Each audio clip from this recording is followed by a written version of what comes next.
আপুনি বেছি উৎপাত নকৰিব আপোনাক মইহে বিধায়ক হিচাপে ৰাখি আছোঁ এইখিনি কথা তেওঁৰ নহয় এইখিনি কথা হিমন্ত বিশ্ব শৰ্মা ডাঙৰীয়া আকৌ এটা চেনেলৰ ল'ৰা কেনেকৈ দৌৰাই আপোনাৰ অশান্তি নকৰিলেহেঁতেন এতিয়া মই ভাঙিছোঁ নেকি মোক সমালোচনা কৰিব লাগে নেকি বিৰোধী পক্ষক সমালোচনা কৰে নেকি তেওঁ হ'ল কংগ্ৰেছৰ বিধায়ক কংগ্ৰেছৰ হাতৰ চিনত জিকিছে নিশ্চয়কৈ যিসকলৰ প্ৰকৃত ভূমিপট্টা পাবলগীয়া দি লওক আমি ভাগ নকৰি সকলোকে আমিতো এতিয়াতো আপুনি দেখিছেনে নাই টি গাৰ্ডেনৰ মানুহখিনিক মই দেখুৱাম হাহাকাৰ লাগিছে টি গাৰ্ডেনৰ মানুহখিনিক পট্টা দিবৰ কাৰণে পট্টাৰ কথা কৈ আছোঁ যিসকলৰ পট্টা পাবলগীয়া বৈধ মানুহ আছে সেইসকলে পট্টা পাব লাগিব সেইটোত কোনো আপোনাৰ দ্বিমত নাই কিন্তু কি অসুবিধাটো আছে কোনে কৈছে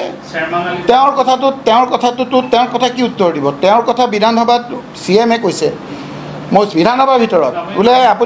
আপুনি বেছি উৎপাত নকৰিব আপোনাক মইহে বিধায়ক হিচাপে ৰাখি আছোঁ মই আজিয়ে যদি অধ্যক্ষক কৈ দিওঁ কালিয়ে তেখেতক আঁতৰাই দিব তাৰমানে এইখিনি কথা তেওঁৰ নহয় আপুনি যাৰ নাম কৈছে তেওঁৰ নহয় মই তেওঁৰ নাম নলওঁ এইখিনি হিমন্ত বিশ্ব বিধানসভাত অন ৰেকৰ্ড মইতো ৰেকৰ্ড কৈ আছোঁ এই লোকসকলে কৈছে তেওঁ ইমান দিন কৈ এতিয়া মই ভাঙিছোঁ নেকি মোক সমালোচনা কৰিব লাগে নেকি বিৰোধী পক্ষক সমালোচনা কৰে নেকি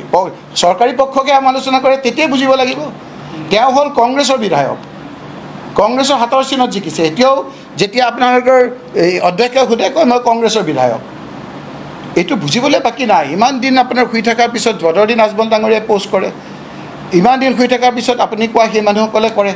আপুনি ৰেকৰ্ডত মই কৈ আছোঁ যে এইখিনি কথা তেওঁৰ নহয় এইখিনি কথা হিমন্ত বিশ্ব শৰ্মা ডাঙৰীয়াৰ আৰু এইখিনি কথা ৰাইজে বুজি পাইছে আৰু সেইকাৰণে এইটো আপোনাৰ প্ৰত্যেকটো ক্ষেত্ৰত এইটো উত্তৰ পাই আছে 2026লৈ অকণমান অপেক্ষা কৰক সাংবাদিকসকলকো কেনেকৈ কৰিছে দেখিছেনে নাই আপোনালোকে মই সাংবাদিকসকলকো আহ্বান জনাম যে সকলো একগোট হওক